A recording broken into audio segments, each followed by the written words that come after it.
you are watching this in February, watch the weekly readings for February because I'm offering another little special in there, okay? But that will be, go to the weekly readings for February, you'll see it there.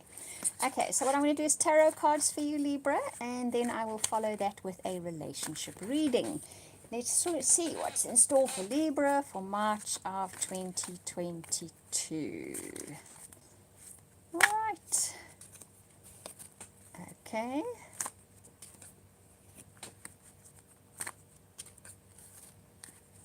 Okay.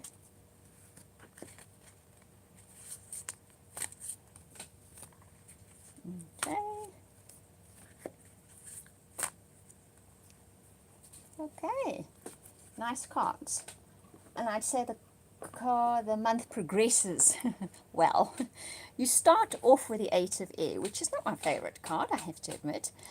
It's an illusion of being trapped. So you start off March in some kind of situation. It has you feeling like that's not where you want to be. You'd rather be somewhere else. You'd rather be doing something else with someone else, whatever the case may be.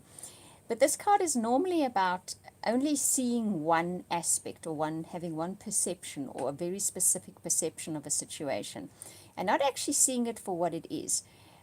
You feel trapped, but there is a way out of this. What else? A lack of self-confidence, afraid to take action. Aha. So these could be the two things coming in here. So you're feeling stuck, like you can't get out. But a bit of self-confidence and taking some kind of action that probably scares you a little is going to be what it takes to get out of the stuck situation. Okay? The King of Water is about actually being confident enough about your feelings, okay, to take action on them. And having that kind of self-confidence that validates the way that you feel. So for Librans, that can often be the case, myself included. We feel a certain way about situations and we'd like to pursue them, or we feel we should be pursuing them, we want to, but we don't feel like our feelings validate it. But they actually do, according to this card, because the Strength card says, you know what, you have what it takes to do this. You have the inner strength, you have the wisdom, you have the universal backing, whatever is required here to take this step, to take this further action, to get yourself out of this situation, you have what it takes. You have that Leo energy, that strength, that determination, that something that takes you beyond your self-imposed restrictions, because that's what the Eight of Air is all about, self-imposed restrictions. We will sometimes say, yes, but I need to look after so-and-so, yes, but I need to do this, but I need to do that. Those are still self-imposed restrictions. So this is about moving beyond that. Because the Four of Earth, given in this particular reading, says you are being too careful. We don't often get told that. Four of Earth is about either spending too much, too frivolously, or spending too little and being too careful. The cards that have lined up to here are telling me you are being extra careful. Now, us Librans like the pretty things and the shiny things in life, and we like to buy them. But of late, I have noticed most Librans are being particularly careful. And possibly this situation requires you to do some kind of outlay, some kind of output, to use your resources in a certain way. And if you're being too restrictive about that, you cannot take that action that is needed. Because the Page of Earth says that there is good news about finances, and you are needing to take a slightly more challenging stance on this or action on this, but it will bring in financial good news. So I think for most Librans in March, you're going to be asked to use your finances in some way to further something you want to do. Study, take a creative endeavor further, make some kind of move even that's going to be good for you. But it's going to need an outlay, and you feeling like you don't have it, or you shouldn't be using it, or you don't want to do it because that's now going to use up something that you've been saving up or that you don't want to use. But you're being encouraged here to be courageous, to take a step that you know you should be taking, and to be more confident about yourself and what you want out of life. Because you get the Five of Air after that, which says you can be tempted to make the wrong decision here. What is the wrong decision? Let's have a look at that, okay?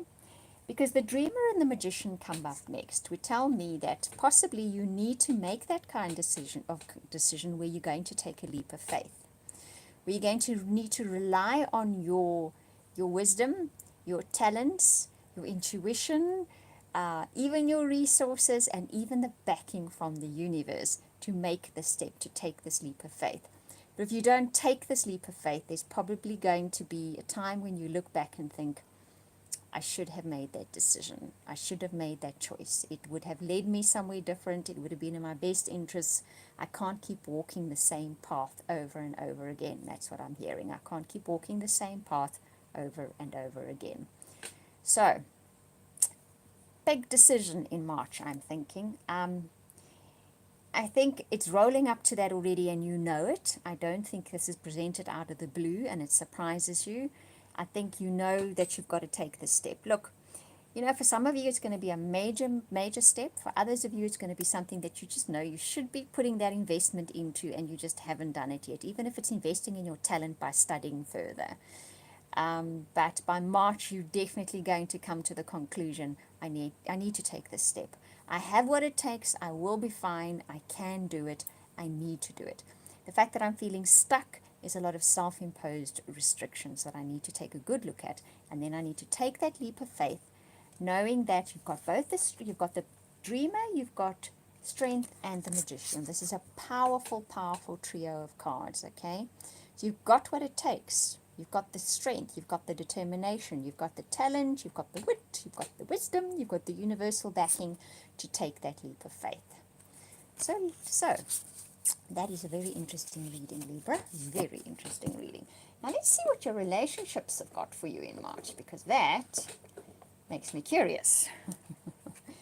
All right, so card that stays behind, calling in your soulmate. That stayed behind when I picked up the deck. So a lot of you have been doing this kind of work. You want a relationship to escalate to this level, or you want to call someone in that is a soulmate. You want that connection with somebody. You want to feel that connection with somebody. And March, let's see what happens with that story, shall we? Okay, so March for Libra and relationships. Oh, heart-to-heart conversation. So, you possibly have a heart-to-heart conversation with a soulmate in March. And this conversation is going places. It's leading you places. It's taking you places. Where's it going? Next card up. Let's see. We're having a different reading this time.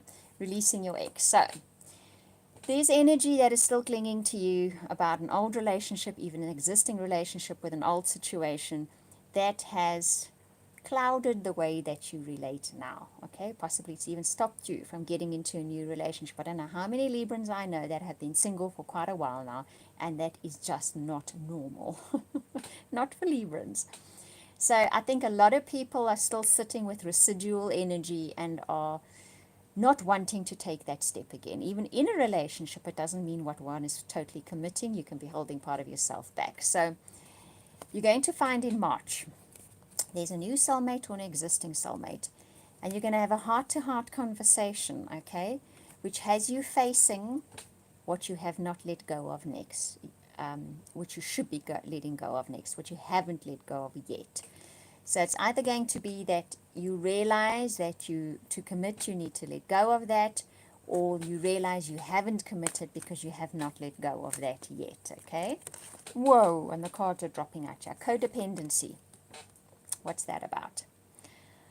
Sometimes, I remember someone once saying, she was a psychologist, we get comfortable wearing that old tatty holy jersey. It's not pretty anymore, and really it should be thrown out. But you know what? It's comfortable because we know it so well. And codependency can often be that. We hang on to something because we know it so well, even though we know it should have been turfed out a long time ago. This is the case, okay? So this conversation is going to bring that highlighted to you. It's going to show you there's something you're still holding on to. An old relationship dynamic, belief, story, memory that needs to be turfed. It's old and holy, and it needs to go. And let's admit it, most Librans do not like old holy clothing at all. It's time for it to go, okay? Now let's see where this is going. Because you are deserving of love. Because you are deserving of a really good relationship. And whatever happened in the past is not about how deserving you are or aren't. It's got nothing to do with it. Okay? So it's time to let go of it and accept the fact that you're very deserving of someone who treats you with kindness and respect and adores you. So this conversation will lead to all of that, and it's with a soulmate. Final card. Huh? Cool. worth waiting for. What does this card mean? I'll always say X marked in the spell in the calendar of your life. It marks the spot that says something pivotal is happening in your relationship life in March. It's a moment in time where evolution can take place, where change can take place, where you can step it up a level where relationships are concerned. And we are seeing that in this reading. Hey, Nicole. I'm glad you're enjoying the reading. So this opportunity comes up for you in the month of March. It comes up for you via a heart-to-heart conversation with a potential or existing soulmate. It's going to highlight all of this for you. That is the momentous thing that happens for you in March. What goes on further than that? It comes after March. So we'll have to watch in April and read in April and see what happens. But like I say, when this card comes up, it is always an indication of a pivotal moment in your life where you have the chance to step up, step out, step further into some area of your life, in this case, in your relationship life. And it comes courtesy of recognizing something that needs to be let go of, that is a codependency that had you stopping from committing to someone or taking up a new relationship. Tiger's going to bark now because there's someone at the door, so I'm going to say cheers, guys. Thank you for watching, listening, liking. If you want a reading from me, it's in the description box below in a moment. We'll speak again.